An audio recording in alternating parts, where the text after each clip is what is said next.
আমাদের বাড়ির চারপাশে আফ্রিকার জঙ্গল। চলো বন্ধুরা সঙ্গে থাকো, দেখো আফ্রিকার জঙ্গল দেখাচ্ছি।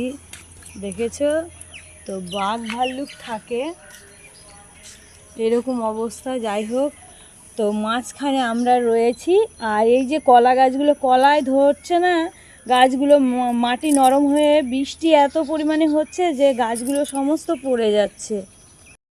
এই যে ঘরটার কি অবস্থা, ঘরটা। আর এই যে জঙ্গলের মধ্যে আমার বর মশাই গিয়েছে, তো ঘরটা যে চালাগুলো নামিয়ে টাউলিগুলো নামাবো, তো বৃষ্টির মানে এত পরিমাণে বৃষ্টি হচ্ছে যে কিছুই করতে পারছি না। আর চারিদিকে দেখো আফ্রিকার জঙ্গল, দেখতেই পাচ্ছ, মাঝখানে আমরা বাস করি। তাহলে আমাদের কি অবস্থা, তোমরা অবশ্যই কমেন্ট করে জানাবে যে কেমন লাগলো। ঠিক আছে, আশেপাশে বাড়িঘর মানুষ থাকলে ভালো লাগে, দুটো কথা বলা হয়, কি আর করা যাবে, কিছু করার নেই, ভাগ্যের